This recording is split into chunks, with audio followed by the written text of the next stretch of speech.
Olá, nós somos alunos do curso de Bacharelado em Ciência de Informação da UFOPA e este vídeo é a apresentação do nosso trabalho final para a disciplina de Linguagens Formais e Autômatos.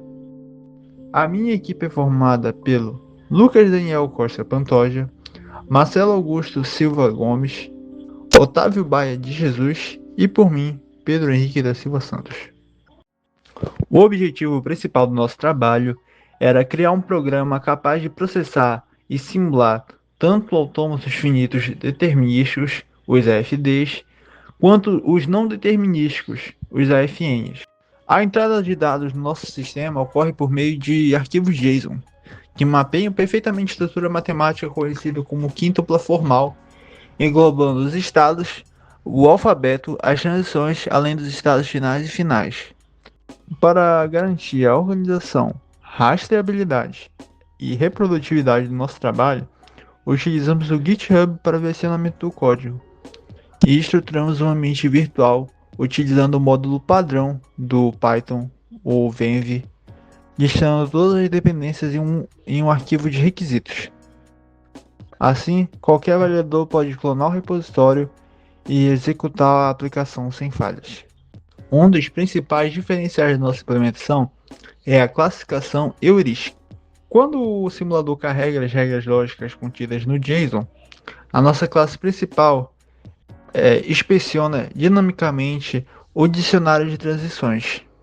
E se for identificado que um único estado possui múltiplas ramificações para o mesmo caractere ou caminhos ausentes, ele classifica a instância imediatamente como um FN. Caso cada leitura direcione a um destino único e invariável, ele define a máquina como um AFD. Todo esse processo de tipagem ocorre de forma autônoma, sem exigir que o usuário informe a categoria do autômato previamente. Após a parametrização dos dados, o nosso maior desafio foi garantir que o rastreamento dos caminhos rodasse com alta performance. A teoria é bonita, mas na prática a execução não pode engasgar. Precisávamos de uma solução eficiente tanto para os cenários mais simples quanto para os mais complexos. Para os autômatos determinísticos, a execução é quase como andar em uma linha reta, operando em tempo constante a cada leitura. Se olharmos para o código do método privado processar FD, a lógica é bem direta. Usamos um laço for simples para inteirar sobre cada caractere da palavra. Dentro dele, os nossos condicionais funcionam como filtros de segurança. Primeiro eles verificam se o caractere sequer existe no nosso alfabeto, ou se há uma transição mapeada. Se não houver, barramos a execução na hora com um return falso. Passando por essas validações, o estado se altera diretamente e o ciclo continua até o fim, onde o último teste verifica se paramos em um estado de aceitação. Porém, ao lidarmos com autômatos não determinísticos, o jogo muda. Entramos num dilema de especulação, uma espécie de multiverso onde a máquina pode bifurcar e encontrar vários cenários ao mesmo tempo. Normalmente a saída aqui seria usar recursão, mas isso costuma gerar gargalos pesados de lentidão e consumir memória. Para fugir disso, nós trouxemos uma abordagem baseada na teoria dos conjuntos. No método privado processar FN, logo de cara decoramos os estados atuais como um set do Python. Em vez de abrir várias chamadas na memória, nós consolidamos todos os ramos ativos simultaneamente nesse conjunto. A mágica acontece dentro do nosso laço for principal. Para cada caractere lido, nós abrimos um segundo for para varrer todos os estados em que o autômato está naquele momento. O brilhante dessa estrutura matemática é que ela une os destinos, eliminando duplicados automaticamente. E como lidamos com os caminhos que dão errado? Com uma poda simples e eficiente. O condicional if not estados atuais verifica se o conjunto esvaziou. Se uma ramificação se mostrar inválida e não levar a lugar nenhum, o conjunto fica vazio e matamos a execução ali mesmo, rejeitando a palavra sem gerar processamento extra. Ao esgotarmos a leitura da palavra, a nossa validação final é pura teoria dos conjuntos aplicável. Usamos a função n. Ela faz a intersecção lógica, verificando se pelo menos um dos nossos estados sobreviventes pertence ao conjunto dos estados finais. Se der match, a palavra inteira é validada. Para fechar o motor do nosso AFN, faltava a gente lidar com as transições epsilon. Elas são representadas no nosso dicionário por uma string vazia. Isso exige alguns ajustes no nosso código. O primeiro foi na classificação. Antes a gente só checava se a transição tinha múltiplos destinos. O problema é que o autômato pode ter destinos únicos, mas as transições vazias. Para resolver isso, criamos o método TemTransiçãoEpsilon.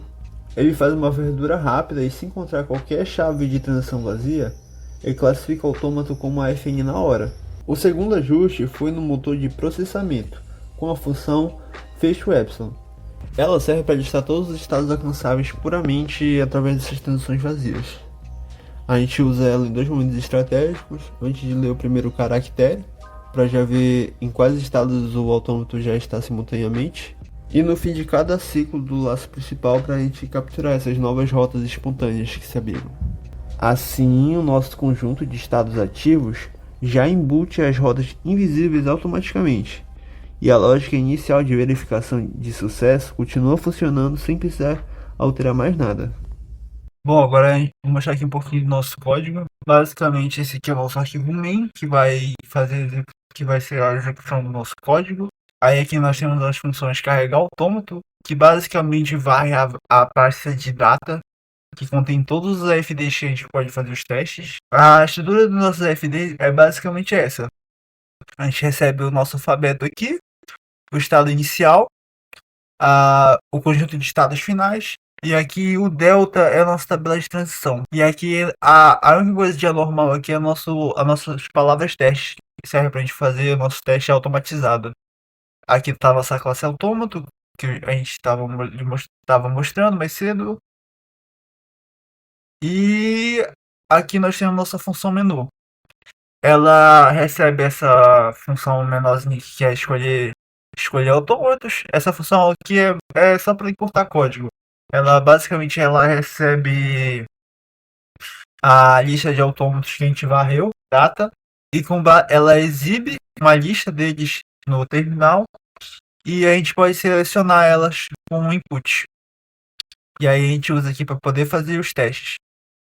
Agora, vou testar aqui no terminal. Aí a gente pode rodar a gente pode rodar nosso programa simplesmente com Python 3 e aqui o main.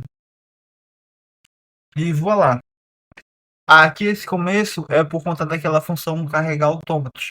Esse aqui é ela varrendo a nossa pasta de data, caçando novos autômatos.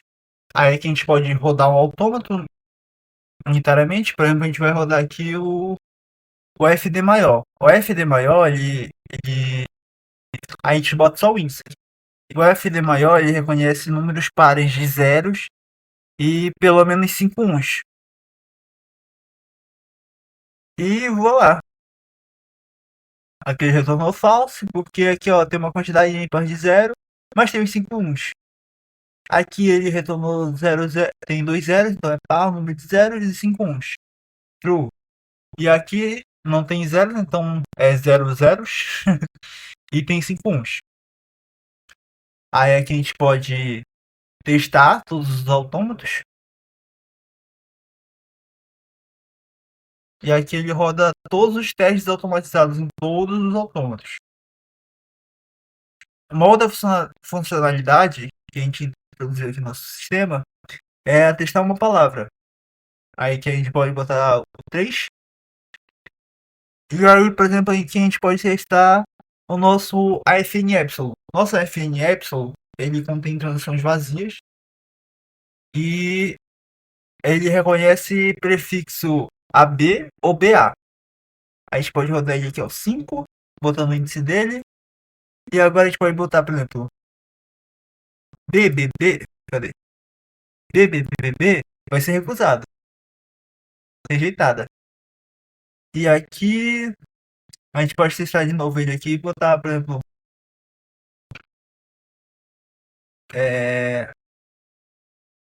5.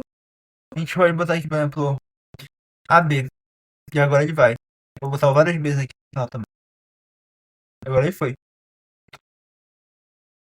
E aí que a gente pode botar o índice 4 e ele zera, né? Ele fecha nosso programa. Bom, esse é o nosso programa. Ele está disponível no GitHub, o link está na descrição desse vídeo. Muito obrigado por assistir e até logo.